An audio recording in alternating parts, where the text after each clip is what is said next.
안녕하십니까? 이렇게 매일 보게 돼서 정말 가족 같은 느낌이 들 정도로 이제는 자주 뵙는 것 같습니다. 제가 미국에 와서 이렇게 오랫동안 성도님들을 뵌 것은 처음입니다. 길어야 뭐 금요일, 토요일 정도였는데요. 이렇게 월요일부터 엄청나게 많이 지났는데 아직도 목요일이에요. 이제 내일 금요일입니다. 그리고 식사도 같이 하다 보니까 한국 사람들의 가족 개념은 뭡니까? 식구. 입을, 그죠? 음식을 같이 먹으면 식구 아니겠습니까? 이제 식구가 된 기분입니다. 우리 마운틴 빛교회에 하나님의 은혜와 또 놀라운 역사가 함께하길 소망합니다. 오늘은 완전은 가능한가라는 제목입니다. 제가 이 제목을 정하고 한 3주 전부터 스트레스를 혼자 받았습니다. 와, 제목 자체가 너무 무겁고 저 말씀을 제가 전할 수 있을까라는 그런 고민을 하게 되었습니다. 그러나 그럼에도 불구하고 제가 배우고 또 깨달은 것들을 또 함께 나누는 시간을 갖도록 하겠습니다. 우리 이문제집 잘 아시죠? 완전 정복. 저희 세대는 잘 모릅니다. 저희가 중학교 입학했을 때는 저 완전 정복 시리즈가 없어졌어요. 그래서 70년대, 80년대 중학교, 고등학교를 다니신 분은 완전 정복이라는 문제집으로 공부를 하셨을 것 같습니다. 나폴레옹인데요. 나폴레옹이 완전 정복을 했을까요? 알프스 산맥을 오르며 내 사전엔 불가능이 없다라고 이렇게 외쳤지만 결국 프랑스 혁명은 나폴레옹의 프랑스 혁명은 마지막 워털루 전투에서 패배함으로 말미암아 실패한 것으로 우리는 기억하고 있습니다. 이만큼 완전이라는 단어는 그 의미에 따라서 굉장히 다른 결과를 가져오는 것 같습니다. 성경은 분명하게 말씀합니다. 그러므로 하늘에 계신 너희 아버지의 온전하심과 같이 너희도 온전하라. 이게 영어로 보면 perfect입니다. 하나님이 perfect 하신 것처럼 너희도 perfec하라. 그래서 우리 지난 며칠 동안 나왔던 이름 중에 하나가 존 서워 와그너인데 이분들이 그냥 성경에 없는 것을 주장하는 건 아닙니다. 그 다음에 우리의 가르침과 경험들이 혼란스러운 이유는 성경에 다 그것들이 있기 때문에 그것을 혼란스럽게 만들 때가 있죠. 데살로니가전서 5장 23절 우리 다 같이 읽어보도록 하겠습니다. 시작. 평강의 하나님이 진히 너희를 온전히 거룩하게 하시고 또 너희 온 영과 혼과 몸이 우리 주 예수 그리스도께서 강림하실 때에 흠없게 보존되기를 원하노라. 예수님께서 오실 때에 흠없게 완전히 거룩하게 하시고 완전의 표현이 분명하게 성경은 기록되어 있습니다. 만일 우리 목사님께서 매일 안식일마다 완전해야 합니다 이렇게 설교하시면 우리는 어떻게 반응하겠습니까? 아멘. 같이 사는 우리 사모님은 당신이나 완전하지 무슨 완전을 그렇게 설교하실까 이렇게 의문을 가질 수도 있겠습니다. 우리 김근수 목사님은 제가 중학교 3학년 때 고등학교 3학년이었습니다. 뭐 겉으로 보면 제가 좀 더 많아 보일 수도 있지만 무려 3년 70년대생이고 저는 80년대입니다. 3년이나 차이 나는 선배님이신데요. 기숙사에서 착한 선배가 되긴 굉장히 어렵습니다. 보통 기숙사에는요, 삼육학교지만 군대 문화가 남아있기 때문에 뭐 이렇게 선착순도 하고 벌도 주기도 하고 뭐 청소하고 이런 남자들만의 그런 서열의 문화가 있었던 것이 바로 기숙사였던 것 같습니다. 그래서 그런 문화 속에서 착하기가 힘든데 제 기억 속에 남는 우리 김근순 목사님 선배님은 정말 착하신 분이었어요. 우리 변경훈 사모님 동의하세요? 고개 끄덕였어요. 근데 표정이 그렇게 뭐 이렇게 진짜 같지는 않아 보이는데 그렇다면 우리 목사님이 완전할까요? 물론 그 사람들 중에서는 거의 완전에 그래도 제일 가까운 분이었음에도 불구하고 한 사람을 놓고 완전하다. 답을 내리기가 쉽지 않습니다. 그리고 이제 제가 한 2년 정도 공부를 하고 우리 재림교회 가르침에 대해서 이야기를 하다가 이 완전에 대해서 얘기를 했는데 이 말을 하면 할 말이 없어져요. 아무리 뭐 성경에 완전이라고 얘기를 해도 난 여태까지 완전한 사람을 본 적이 없다. 저도 돌이켜보니까 완전한 사람은 없어요. 아무리 훌륭하신 분이라도 다 뭐가 있습니까? 약점이 있고 흠이 있죠. 그렇다면 우리가 이 성경 말씀을 어떻게 이해하고 실천할 수 있을까요?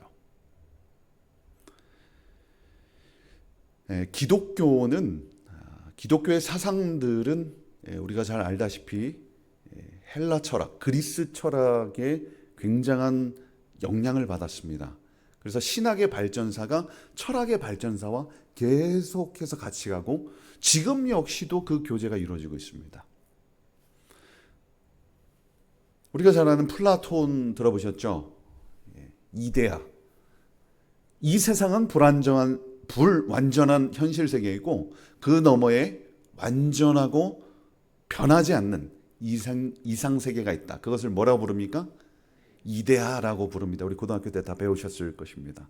그래서 저 그림은 이제 하늘을 가리키는 것이 이제 플라톤이고 우리 그 제자 아리스토텔레스는 이 형이학적인 어떤 땅의 것, 이 개체를 중요시 여기는 그런 사상을 발전시키죠. 쉽게 얘기해서 진돗개가 있고요. 셰퍼드가 있고 불독이 있습니다. 플라톤에게 있어서 저것은 개의 본질이 아니에요. 개가 아닙니다. 그냥 진돗개지. 셰퍼드예요. 진짜 개의 그 본질은 눈에 보이지 않게 있다는 것입니다. 이게 바로 개의 이데아라고 그렇게 이야기할 수 있어요. 그래서 플라톤을 통해서 이제 들어온 이야기들이 기독교에 들어온 이야기들이 이원론입니다. 영과 육을 나누죠. 그래서 영원불멸 사상이 그리스 철학으로부터 들어왔고요. 그 다음에 하나님 나라와 인간 나라, 천국과 지옥을 계속해서 두 가지로 나뉩니다. 왜냐하면 이데아가 있기 때문에 선의 이데아, 미의 이데아, 그 본질이 눈에 안 보이는 그것이 있다라고 생각하기 때문에 오늘 우리가 사는 세상은 다 그림자라는 것이죠. 그래서 하나님도 그렇게 이해한 것입니다. 눈에 보이지 않는 인간과 다른 변화하지 않는 그 존재, 완전한 하나님, 일자라고 표현합니다. 그래서 그 뒤에 플로티누스라는 그 철학자가 이제 기독교를 그렇게 발전시키면서 하나님에 대한 개념이 어떤 분으로 계속해서 발전됩니까? 완전한데 변하지 않는 분.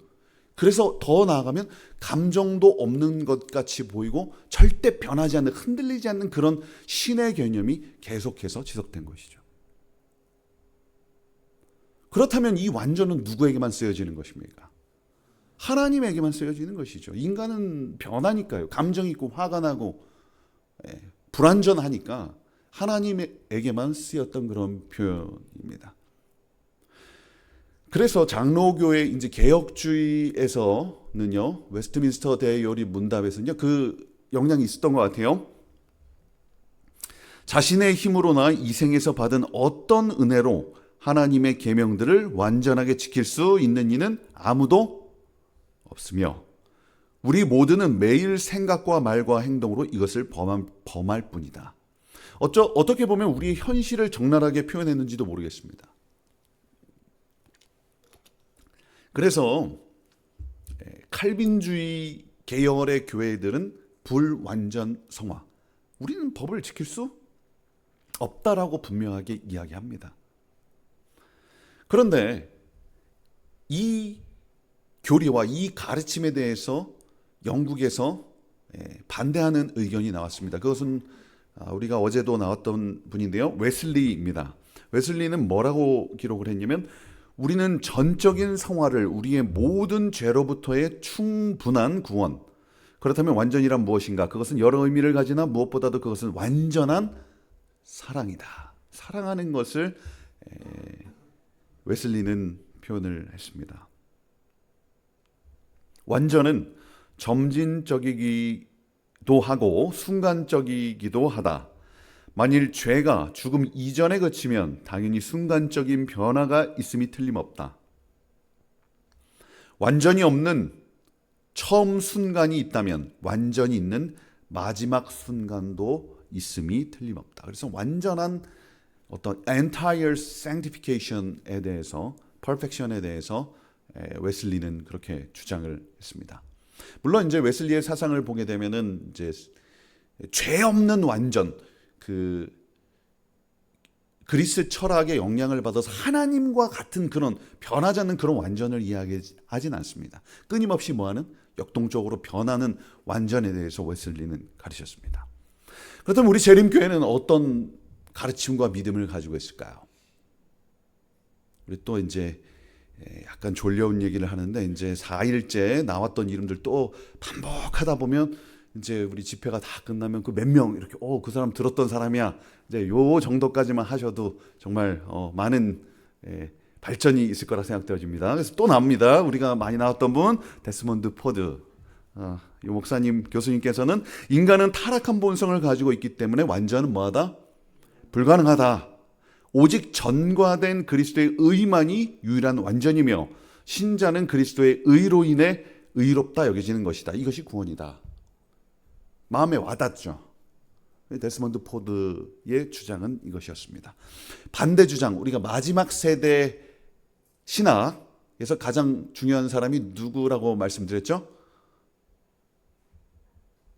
에멜 앤드리어슨. 그렇죠. 에멜 앤드리어슨. 자, 요 분의 주장은 이것입니다. 죄는 선택할 때 죄가 된다.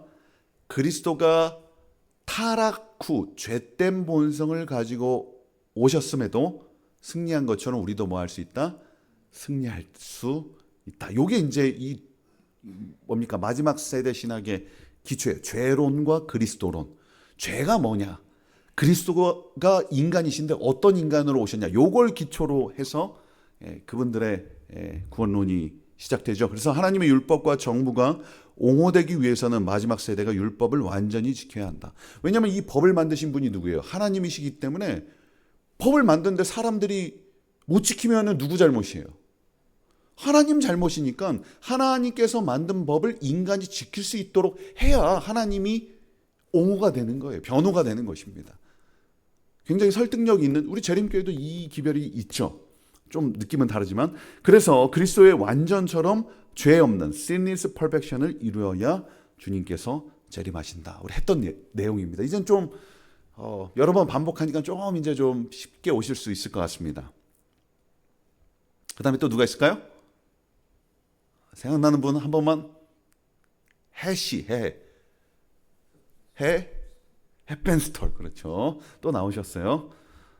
이 해펜스톨, 그러니까는 앤드리어슨이 좀 나이가 많으신데 그거에 강하게 반대했던 분이 해펜스톨입니다.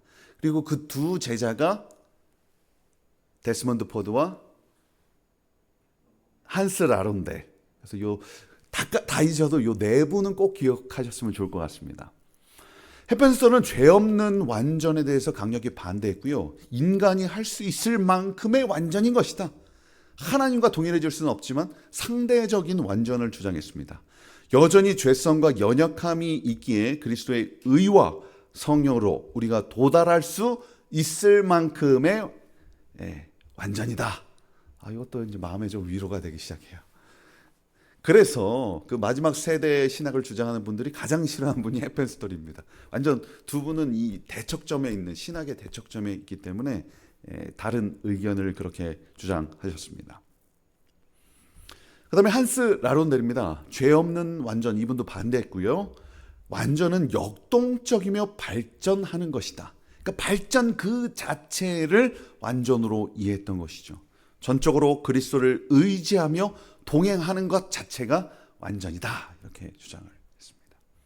표로 그려보면 이렇게 그려볼 수 있죠. 맨 왼쪽에는 이 우리는 완전해질 수 없다. imperfect. sanctification을 주장했던 포드의 주장이에요. 이것은 이제 칼빈주의와 비슷한 주장인 것이죠. 우리는 계명을 지킬 수 없다라고 주장을 하는 것입니다. 그 다음에 이제 그것보다 좀 더 나간 완전이 상대적 완전. 그래서 헵벤스톨은 relative perfection이라는 표현을 사용합니다. 인간이 할 수 있을 만큼의 완전. 그 다음에 한스 나론델과 조지 나이트는 다이나믹하고 프로그레시브. 우리가 잘 아는 자동차 보험회사죠. 점진적으로 계속해서 끊임없이 변화하는 완전을 이야기했습니다. 그 다음에 앤드리어스나 더글라스나 이외의 요 죄 없는 완전 혹은 절대적인 완전, 이런 비슷하게 표현을 한 분들이 바로 마지막 세대 신학의 신학자들이라고 이해할 수 있죠. 그래서 재림교회 안에는 이 네 그룹의 크게 네 그룹의 완전에 대한 이해가 있습니다. 그렇다면 엘렌 화이트, 우리 화이트 여사께는 어떤 완전에 대해서 주장을 했을까요? 우리는 율법을 지킬 수 있다 없다. 화이트 부인의 글에는 하나님께서는 그분이 완전하신과 마찬가지로 우리에게도 완전하라고 말씀하신다. 아까 마태복음에 있는 말씀을 그대로 이제 다시 사용하신 것이죠. 우리는 그 밝은 빛, 하나님이 빛이신데 그 밝은 빛을 반사하여야 한다. 그분의 선하심을 빌어서 선하게 되며 하나님이 그분의 영역에서 완전하신 것 같이 우리도 우리의 영역에서 완전할 수 있다. 그래서 상대적인 완전에 대해서 표현을 했습니다. 사랑을 통하여 율법의 의가 육신을 쫓지 않고 그 영을 쫓아 행하는 우리 안에서 이루어지게 될 것이다. 즉 쉽게 얘기해서 계명을 지킬 수 있다라고 화이트분께서는 분명하게 밝히고 있죠. 그래서 우리 교회의 성경 교사들, 우리 교각 공부나 우리 목사님들의 설교 내용 중에 율법을 지킬 수 없다라고 하는 것은 사실 칼빈주의에 가까운 표현이고요.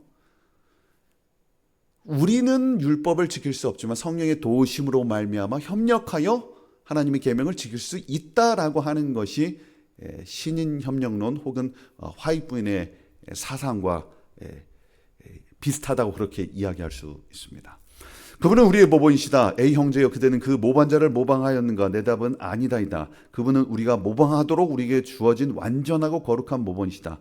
우리는 그분과 동일하게 될 수 없다. 그러니까 지금 마지막 세대 신학은 하나 그리스도가 완전해 주신 것처럼 우리도 동일하게 완전해질 수 있다라고 주장하잖아요. 근데 그것에 대해서는 sinless perfection에 대해서는 화이트 부인께서도 반대를 하신 것이죠. 그래서 상대적인 완전, 점진적이고 역동적인 완전, 그것은 좀 잠시 후에 또 우리가 정리를 하도록 하겠습니다. 이것이 화이트 부인이 가진 완전에 대한 이해라고 할 수 있죠. 자, 그렇다면 완전에 대해서 우리 영적 삶에 또 적용을 해보도록 하겠습니다. 첫 번째로 칭의의 속성이 완전이라는 표현과 함께 간다는 것이죠. 우리는 여전히 개인의 이 죄의 문제를 가지고 있습니다. 그리고 공동체적 죄, 관계의 문제가 있다. 하나님의 법은 지난번에 말씀드렸듯이 항상 관계적입니다. 나 외에 다른 사람을 사랑하는 것이에요. 근데 죄라는 것은 그것을 분리시키고 그것을 깨뜨리는 것입니다.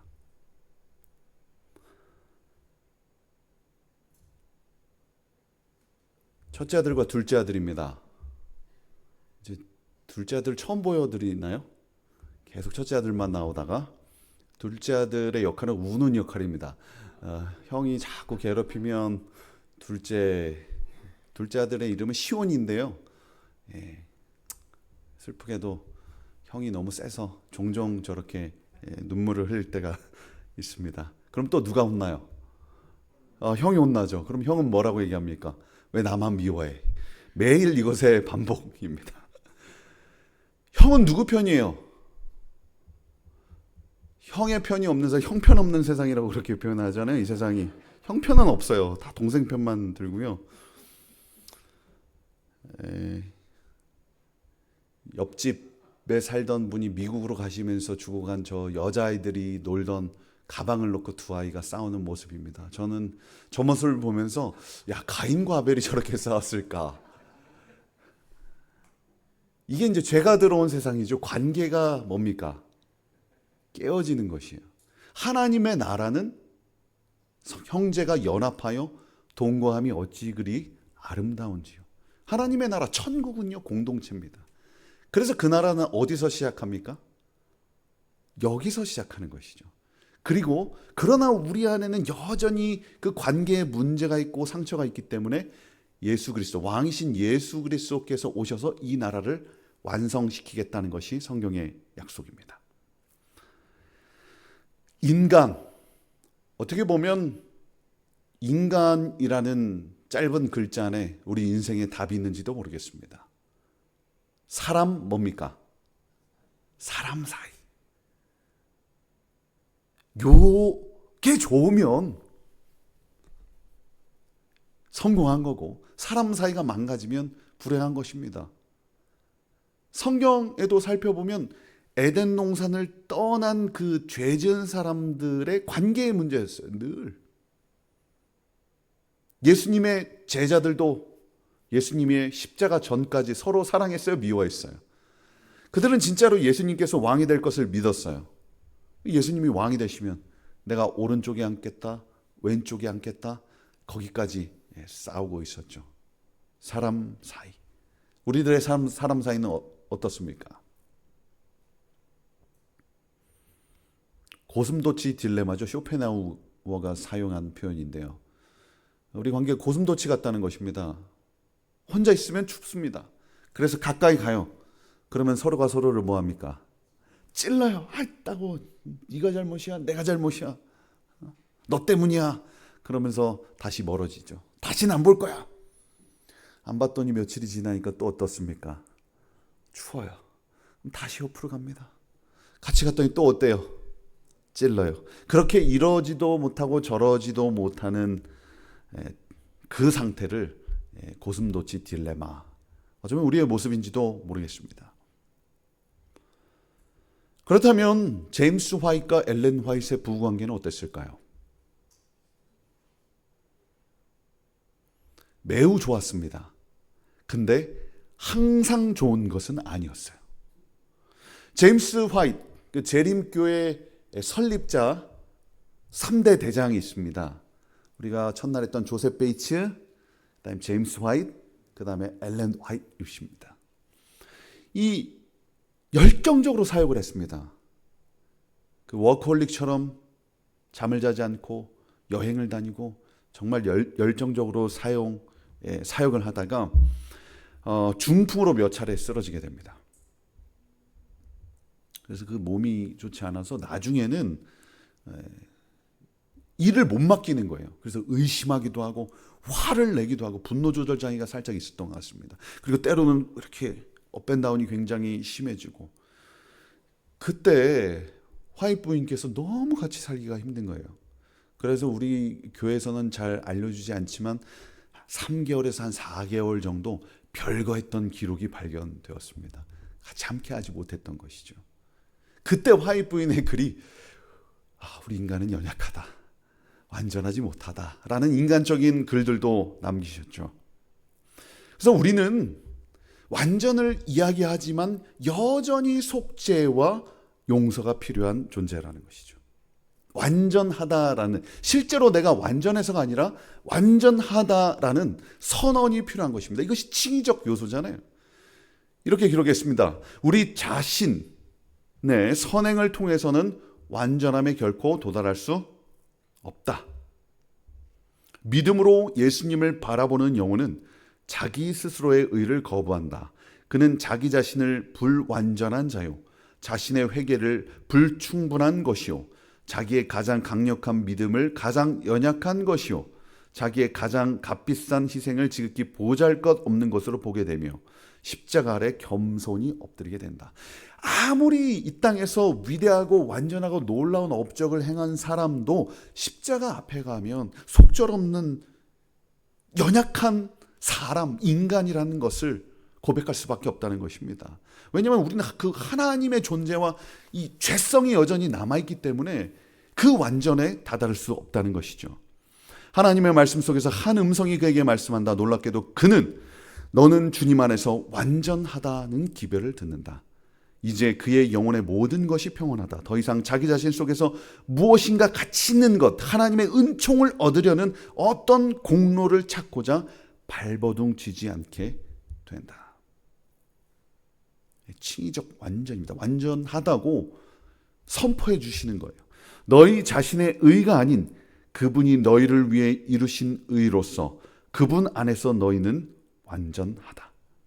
너희의 불완전은 더 이상 보이지 않게 되었는데 그것은 너희가 그리스도의 완전의 옷을 덧 입었기 때문이다. 라고 기록했습니다. 두 번째 완전에 대한 적용은 역동적, 점진적 완전입니다. 즉 이제 성경과 우리가 이해하는 완전은 어떤 저 높은 곳에 있는 그 점을 찍어내는 완전이 아니라 오늘 이 상태에서 끊임없이 변화되는 그런 완전을 이야기하고 있죠. 마태복음 5장 48절 그러므로 하늘에 계신 너희 아버지의 온전하신것 같이 너희도 온전하라. 여기서 이 온전함, 텔레이오스라는 단어는요, 목표를 이루는 성숙함이라는 뜻을 가지고 있습니다. 그 목표를 향해서 계속해서 발전하고 나아가고 역동적으로 살아있는 생명체의 그런 모습을 나타내는 것입니다. 우리 다 같이 읽어볼까요? 시작.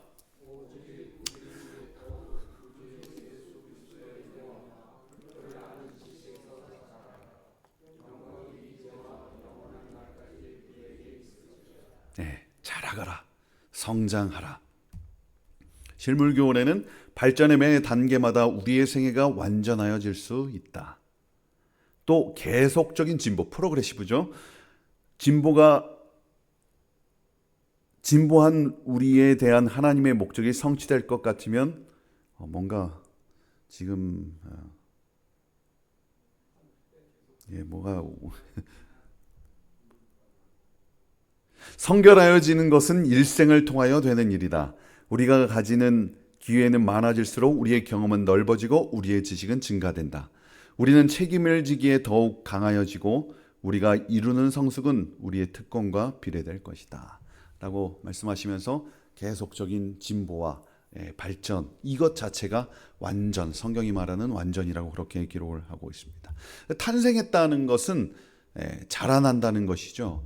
첫째 아이가 뱃속에 있을 때 저렇게 생겼는데 태어나면 좀 잘생겨질 줄 알았는데 그대로 태어나더라고요. 그래서 처음에 보고서 굉장히 큰 실망을 겪었던, 기쁜 게 아니라 이게 사람이 이렇게 생겼을까 하고 굉장히 실망감이 있었던 2012년 4월 달이 기억납니다. 근데 무럭무럭 아이가 잘 자라납니다. 그죠? 굉장히 그래도 사람이 됐죠. 근데 어느 날부턴가 이 아이는 먹는 것에 좀 약간 온몸으로 짜장면을 먹고 어느 날은 흙을 먹더라고요. 굉장히 놀랐어요. 사람인가 뱀인가. 우리 성경에 보면은 흙을 먹는 건 뱀이잖아요. 돌이 지났는데 난리가 났습니다, 집안이. 아이가 흙을 먹어가지고. 흙을 먹던 아이의 모습이 선한데 때로는 울기도 하고요, 때로는 콧물을 흘리기도 하고, 그리고 동생이 태어나서 또 함께 생활을 합니다. 그리고 아까 보셨던 사진처럼 싸우기도 하고, 또 뭡니까? 신나서 물속에 첨벙 뛰어들었다가 다리를 다치기도 하고요. 그러던 아이가 초등학교에 입학했습니다. 요 날은 좀 느낌이 다르더라고요. 처음 학교에 아이를 보냈는데요, 한국에서. 그 한국 사회가 사실 생존하기가 쉽지 않습니다. 그런 세상에 지금 1학년 입학하는 저 아이가 앞으로 5년, 10년, 15년 그 험난한 인생을 살아갈 걸 생각하니까 막 뒷모습을 보는데 아비의 마음으로 굉장히 뭐라고 표현할까요? 이게 굉장히 뭉클하고 짠했습니다. 초등학생이 된다는 건 그런 의미를 가지고 있습니다. 그래서 미국으로 넘어와서 아이가 살이 찌기 시작했습니다. 부쩍부쩍 살이 찌더니 지금은 이렇게 이제 중학생이 되었죠. 앞으로 이제 다 큰 걸까요? 흙을 먹던 아이가 이제 밥을 잘 먹습니다. 이제 흙을 안 먹고 이제 밥을 먹는 아이인데요. 앞으로 이 아이는 성장할 것이에요. 어디까지 성장할까요? 부모가 기대하는 그 성장치가 있지 않습니까? 아이가 고등학생이 되고 대학생이 되고 군대를 다녀오고 그리고 어엿하게 자기 직장을 가지고 분명 첫째 아이는 목사님이 된다고 했으니까 신학과에 들어가고 또 아빠가 간 그 길을 따라온다며 거기까지 기대하고 설레는 마음으로 아이를 지켜보죠. 근데 지금까지 바라본 아이의 모습, 세상의 기준으로는 정말 약간 모자른 아이일 수 있습니다. 불완전한 존재입니다. 그러나 아들로서는 날 때부터 지금까지 언제나 완전했습니다. 때로는 말을 안 들을 때도 있고 때로는 넘어지기도 하고 때로는 동생과 싸우고 흙을 퍼먹는 아이였지만 제 품에 안겨서 잠을 잘 때 그리고 아빠 사랑해요라고 제 품에 안아줄 때 그것 자체로 성장하는 것 자체로 아이는 늘 완전했던 것이죠. 그래서 성경에 나타난 완전은 불완전에서 완전이 아니라 완전에서 완전으로 성장하는 것이다. 우리는 그렇게 이해할 수 있습니다. 그래서 우리는 이것을 역동적 완전 혹은 점진적 완전이라고 그렇게 표현을 하죠. 자, 그럼 재림교회가 가르치는 것은 분명 이제 어떤 점을 이루는 그 완전은 아니고 죄 없는 완전은 아니지만 역동적인 완전이라는 것을 이해하셨을 것입니다. 그렇다면 어디까지 자라나야 하는가? 지금 시우가 중학생인데요. 여기서 멈춘다면 어떻게 될까요? 대학생이 됐는데 성인이 됐는데도 지금 12살짜리 행동을 한다면 그때는 저도 뭐가 문제가 있구나. 어떡하지? 사단이 통치하는 한 우리는 복종시켜야 할 자아가 있고 극복해야 할 죄악에 둘려 있으니 생명이 계속하는 한 멈출 수가 없을 것이며 완전히 이루었다고 말할 수가 없을 것이다. 성화란 필생의 순종의 과정이요 결과이다. 즉 우리가 죽는 그 순간까지 계속 살아있는 존재로 영적으로 살아있는 존재로 자라나라. 근데 문제는 퇴행입니다. 성장이 멈추었거나 반대로 돌아가는 것이죠. 이 프로이트가 사용한 단어인데요. 성인이 되었음에도 불구하고 어떤 압력이나 문제가 생기면 어떤 모습이 나타나는 거예요? 어렸을 때의 문제가 나타나는 거예요. 그래서 투정을 부리기도 하고 화를 내기도 하고 성인이 되었으면 화를 참아야 됩니까? 분노를 폭발해야 됩니까? 참아야 됨에도 불구하고 때를 쓰던 그 모습으로 돌아가는 것이죠. 때로는 어떤 좋지 않았던 중독이 있어서 뭐 그게 술이 될 수도 있고 마약이 될 수 있지만 그걸 다 끊었다고 생각했는데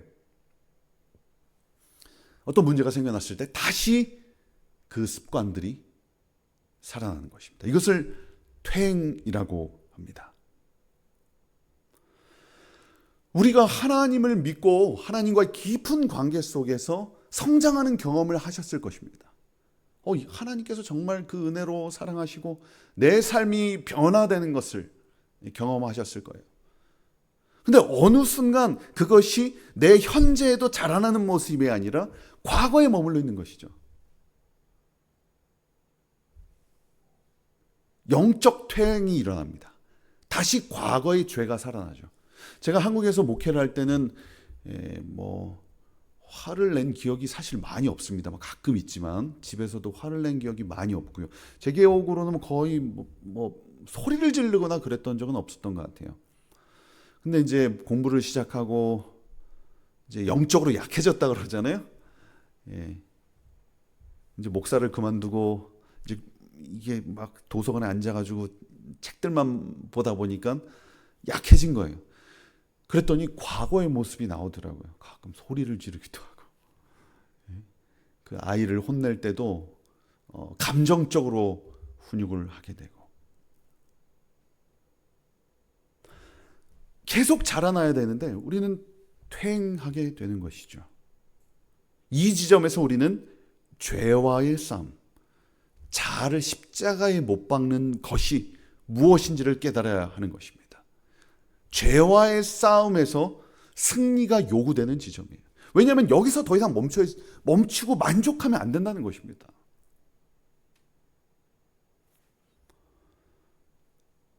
우리의 반복되는 죄를 어떻게 끊을 수 있을까요? 이제 이 질문에서 다양한 답이 나오기 바로 이 지점인 것 같아요. 그러나 이제는 너희가 죄로부터 해방되고 하나님께 종이 되어 거룩함에 이르는 열매를 맺었으니 그 마지막은 영생이라. 죄로부터 뭐라고 얘기하고 있습니까? 해방되어 자유함을 누리라. 우리의 반복되는 죄를 어떻게 끊을 수 있을까요? 한 목사님은 이렇게 답을 하십니다. 우리의 죄를 절대 이기지 못한다. 고로 그리스도를 쳐다봐야 한다. 그리스도와 연합해야 한다. 그래야 죄를 점점 더 멀리하게 된다. 한 분은 이렇게 주장을 하시고요. 다른 한 분은 이렇게 주장하십니다. 죄에서의 해방은 가능하다. 죄의 종인 옛사람은 예수님과 함께 죽었다. 죄를 이길 수 있는 믿음이 필요하다. 죄를 이기지 못하는 것은 그냥 본인이 그렇게 우리는 죄를 못 이겨 이렇게 믿었기 때문에 못 이긴다는 거예요. 근데 이분은 뭐라고 말씀하시면 이길 수 있는 믿음이 있으면 승리가 가능하다. 그건 몇 번까지 예수님께서 우리를 70번씩 7번 용서하신 것처럼 우리도 끊임없이 짓고 섰다가 또 넘어지고 섰다가 또 넘어지고 좌절할지라도 490번 해봐라. 결국 이긴다.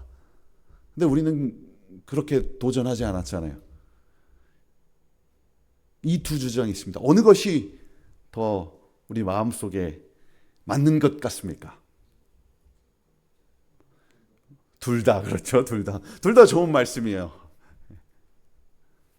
근데 이 왼쪽에 있는 말씀은 우선은 그렇습니다. 요걸 말씀하신 분은 갑자기 성함이 생각나네요. 조 목사님이시고요. 이찬수 목사님도 약간 이런 쪽으로 접근을 하십니다. 이렇게 설교를 하세요. 오른쪽에 있는 말씀은 누가 하신 걸까요? 유기성 목사님 들어오셨죠? 우리 개신교에 있는 두 목사입니다. 그래서 유기성 목사님은 감리교회 성결교회 계통의 웨슬리 계통의 목회자고요. 이찬수 목사님은 우리 개혁주의 계통의 목사님이 두 분 다 굉장히 훌륭한 설교가시고 영성가시고 한국 교회 우리 재림교회 한국 교회에 긍정적인 영적인 영향을 끼치는 이 시대의 지도자라고 그렇게 생각되어집니다. 근데 벌써 기별이 달라지죠.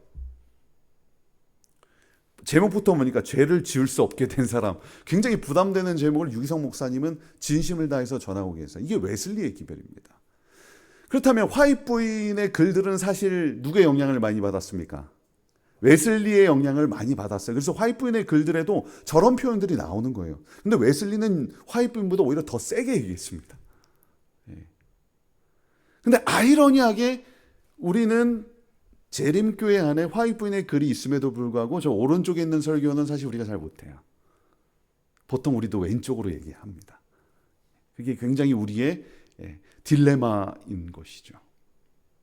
제가 이 시간 이걸 말씀드리는 이유는 무엇이 맞다 틀리다를 이야기하는 것이 아니라 우리가 가야 할 길이 어딘가를 다시 한번 고민하자는 것입니다.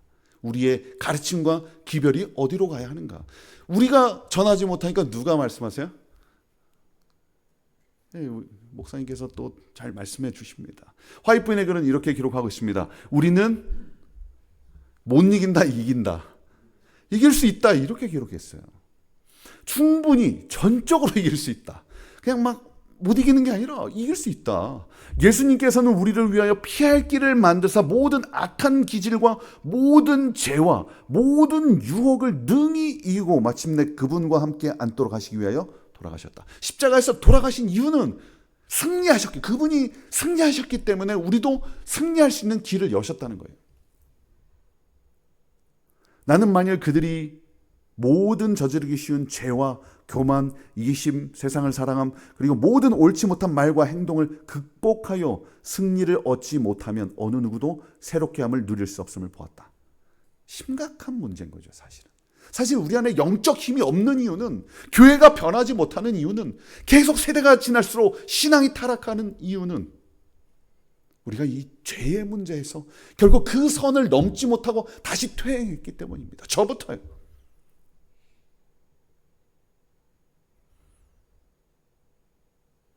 영생을 얻기 위하여는 노력이 필요하다. 이제 이 글을 보면은 이제 장로교회에서 비판하는 게 이제 이런 글들입니다. 근데 우리는 이제 이 컨텍스트를 알잖아요. 이게 그냥 인간이 막 노력해서 구원받자는 얘기가 아닙니다. 하나님 안에 있는 거듭난 사람들이 아직 남아있는 그 죄를 그냥 두고서 그냥 난 못 이겨 이러는 것이 아니라 이것과 싸워서 승리할 수 있다. 왜냐하면 성령이 계실 때 승리할 수 있다라는 희망의 기별인 것이죠. 승리자가 되는 것은 오직 오랫동안 인내하는 노력, 고된 훈련, 엄격한 투쟁에 의해서 이루어진다. 십자가의 길이 언제 쉬웠습니까? 예수님이 가신 십자가의 길 쉬운 길이 아닙니다. 천국으로 가는 길은 넓은 길이 아니라 좁은 길이라고 말씀하셨지 않습니까? 그러나 만일 우리가 우리를 위하여 광야의 유혹을 승리하신 승리자의 이름으로 그분이 승리하신 것처럼 인내하며 단호하게 승리한다면 영생의 상급을 얻게 될 것이다. 이런 맥락에서는요, 사실은 역사적으로 바라봤을 때 마지막 세대 신학의 주장이 그분들이 외치는 기별이 화이트의 기별과 오히려 좀 더 가깝다고 할 수 있다는 것이죠. 저는 우리 재림교회 단상에서 이런 다양한 기별이 나왔으면 좋겠습니다. 세 번째로 마지막으로 재림을 준비하는 완전입니다.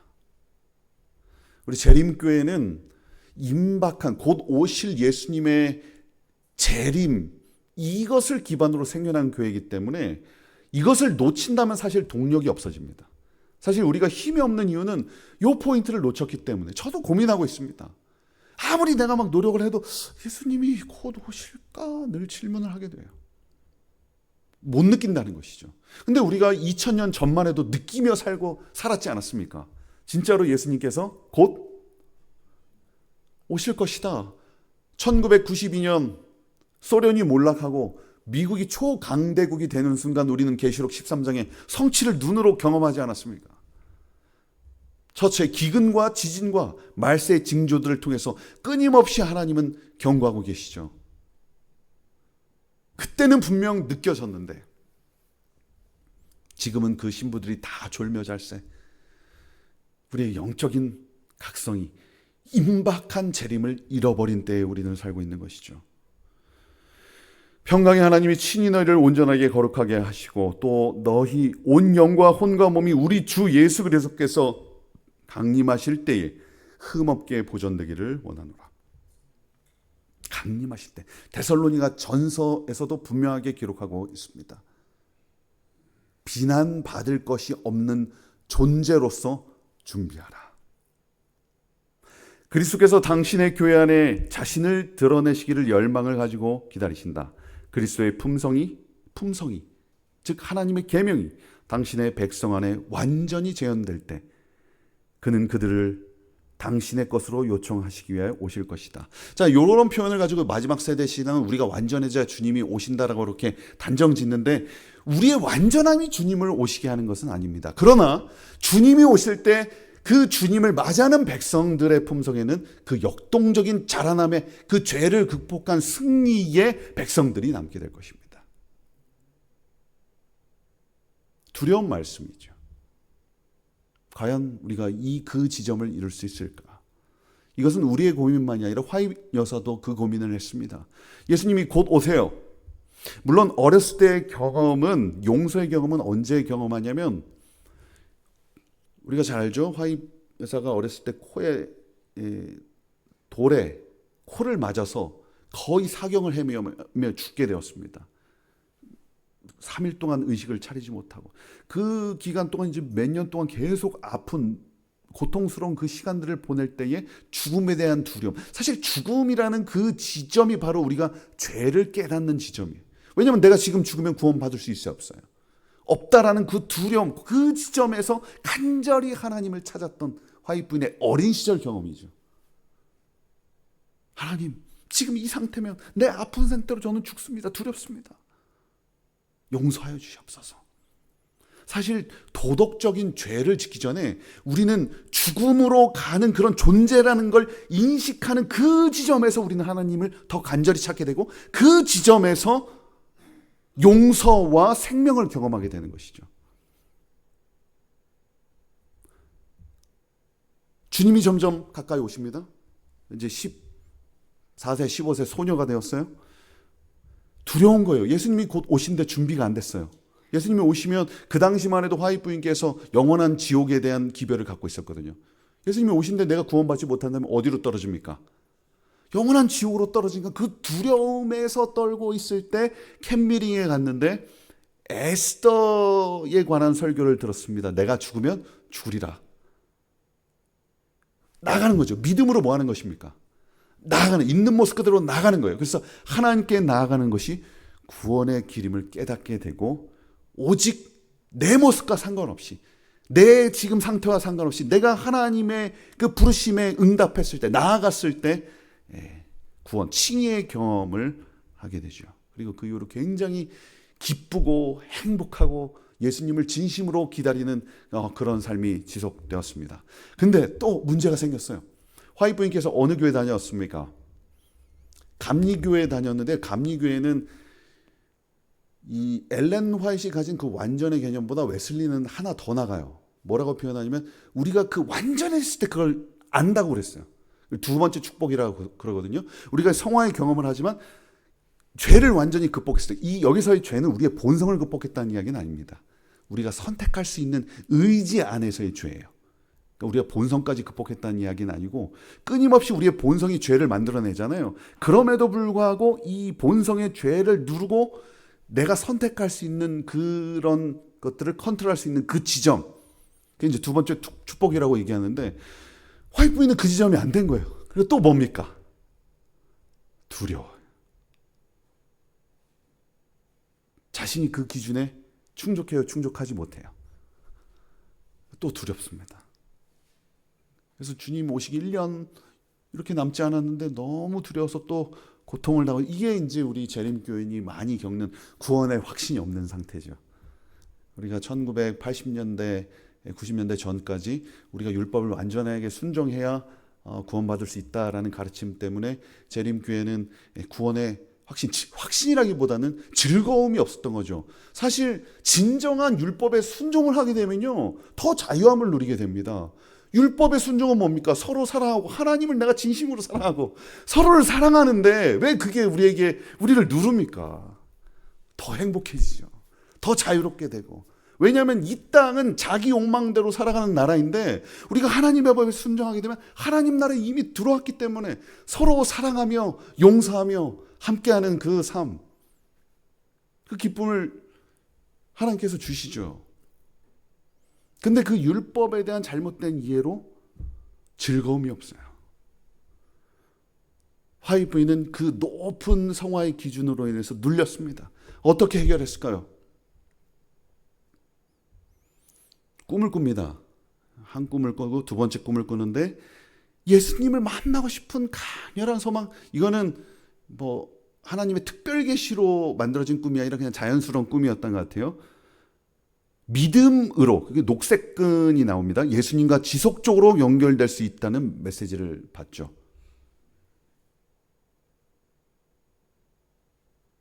두 번째는 감리교회 목사였던 스탕맨과 상담하며 하나님의 사랑과 용서를 깊이 깨닫게 됩니다. 그래서 하나님은 폭군이 아니라 영원한 지옥으로 불태우시는 하나님이 아니라 사랑으로 인도하신 분이라는 것을 깨우고 하나님 존재에 대한 두려움이 사라집니다.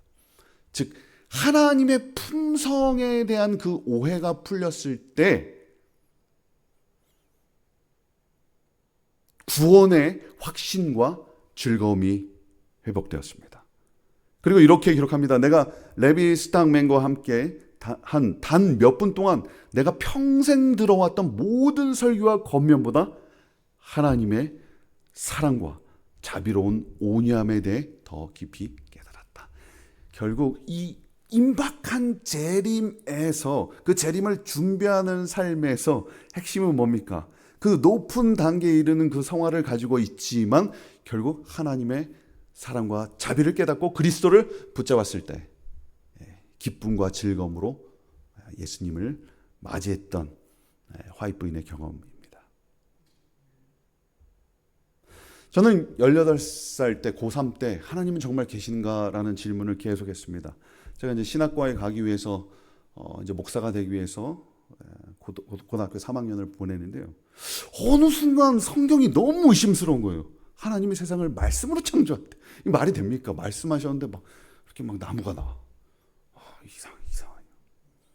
그리고 이제 예수님께서 재림하신다고 그래요. 그럼 재림이 이렇게 다 오시는데 우리가 하늘로 올라가. 아무리 내 머릿속으로 굴리고 반복해도 이게 저는 들어오지 않는 겁니다. 이해가 안 되고 과연 이게 일어날 것인가? 그래서 어느 오후에 차마 성경책은 못 던지고 찬미가라 그러죠. 우리 가진 찬송가 찬미가를 바닥에 딱 던지면서 나 이제 하나님 안 믿어. 내 맘대로 살 거야. 신기합니다. 하나님을 믿던 사람이 안 믿으면 자기 맘대로 살겠다고 이게 나오더라고요. 내 맘대로 살 거야. 하나님 믿고 살면 답답한 게 많으니까 이제 내 자유를 찾아갈 거야. 그러면서 수업이 다 끝나지 않은데 학교를 뛰쳐나왔습니다. 그리고 45번 버스를 탔어요. 그 당시 불암동에서 후암동을 가는 45번 버스죠. 묵동을 지나가죠. 그 다음에 묵동을 꺼서 중화동을 지나가고 중화동 좀 지나가면 왼쪽에 뭐가 있어요? 무슨 건물이 있어요? 우리가 잘 아는 위생병원, 지금 서울 36병원이죠. 그 병원이 딱 보여요. 보이는 순간 우리 교회와 관련된 것은 내가 쳐다보지 않겠다. 이 버스가 이렇게 쭉 올라갑니다. 그 다음에 우회전하죠. 이 코스가 다 기억나네요. 우회전하면 다리가 있고 그 다리 앞에 건물이 하나 있어요. 뭐가 보입니까? 시조사, 그리고 그 옆에 한국연합회 재림교회 본부가 딱 버티고 있죠. 근데 하필 그때 차가 밀렸어요. 그 다리에 서가지고 자꾸 시조사가, 사람들은 절로 생각하는 저 시조사가 눈앞에 자꾸 보이는 거예요. 나 저 보기 싫은데 우리 안식일교회랑 관련된 거 이제 안 볼 건데. 그렇게 하는 순간 머릿속에 그 어렸을 때부터 지금까지 그 짧은 18년 인생이 쫙 지나갑니다. 엄마와 함께 고무신 신고 아장아장. 뭡니까 노래가? 느린 걸음 걸을지라도 해바라기 해 따라가듯 나도 예수님 따라갈 테야. 그 노래가 갑자기 막 생각나고 친구들과 함께 기도했던 순간들, 봉사활동 간 순간들, 찬양대한 것들, 그리고 어머니가 열심히 새벽마다 읽었던 그 성경책들 막 이게 확 지나가면서 눈물이 활칵 쏟아집니다. 18살 때.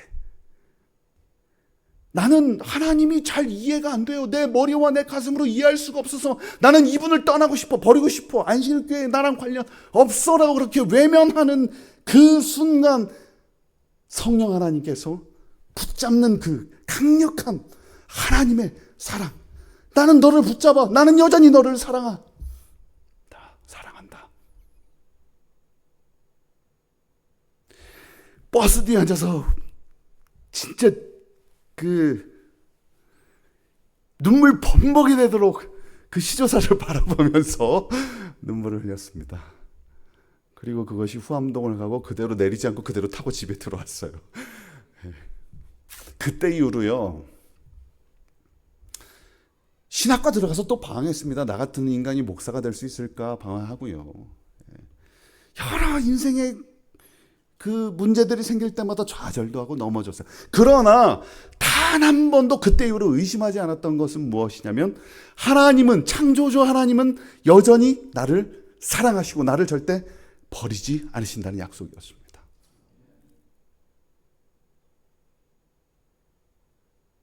구원의 확신과 즐거움은 살아계신 하나님을 우리의 머리로는 이해할 수 없지만 그 살아계신 그 존재를 내 심장과 내 가슴과 말로는 설명할 수 없는 그 존재를 경험할 때 발생하는 것이죠. 이것이 구원의 경험이라고 우리는 이야기할 수 있습니다. 그 하나님께서 오늘 이 저녁 우리와 함께 하시길 간절히 소망합니다. 때로는 우리가 완전이라는 이 이론 때문에 그것에 눌려서 나는 구원받을 수 없어라는 그 불안함에 있을 때 여전히 우리 손을 붙들고 계시는, 그리고 우리를 위해서 자신의 생명을 바치신 그 예수 그리스도의 사랑으로 우리 다시 한번 회복되시길 간절히 소망합니다.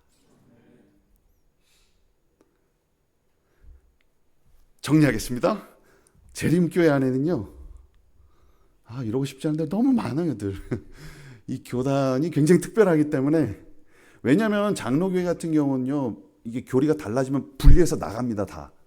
그래서 장로교회 안에만 파가 200파가 넘잖아요. 쭉쭉 퍼져 나가는데 우리는 나가려다가 다시 들어오고 찢겨지다가 다시 합쳐지고, 그래서 이 안에 좀 복잡하게 있습니다. 불완전한 성화가 있고요, 상대적 완전, 그다음에 점진적이고 죄 없는 완전, 다양한 주장이 있습니다. 그러나 분명한 것은 재림교회는 죄 없는 완전은 반대합니다. 그리고 불완전 성화를 넘어서 상대적이고 역동적이고 점진적 완전을 이야기합니다. 그럼에도 불구하고 여전히 우리는 우리의 연약함이 있기 때문에 칭의적 완전이 필요한 거죠. 칭의가 필요한 거죠. 여전히 우리는 처음부터 끝까지 예수 그리스도의 그 덮어주시는 은혜가 필요한 것입니다. 동시에 거기서 머무르는 것이 아니라 자라나고 죄와의 싸움에서 날마다 패배해서 우리는 연약합니다, 우리는 부족합니다, 이런 노래를 하는 것이 아니라 우리는 이제 승리를 노래해야 할 때입니다. 과거에는 되지 않던 것이 그 지점에서 멈춰 있는 것이 아니라, 퇴행되는 것이 아니라 나아가는 것이죠. 지속적인 변화, 주님 오시는 그날까지 끊임없이 전진하는 그런 승리의 삶이 필요합니다. 그래서 재림을 준비하는 그런 예수님을 닮은 완전히 요구되죠. 그럼에도 불구하고 구원의 확신은 역시 하나님의 사랑과 그분의 품성, 우리가 그리스도를 믿음으로 주어짐을 기억하게 되시면서 말씀을 마치도록 하겠습니다.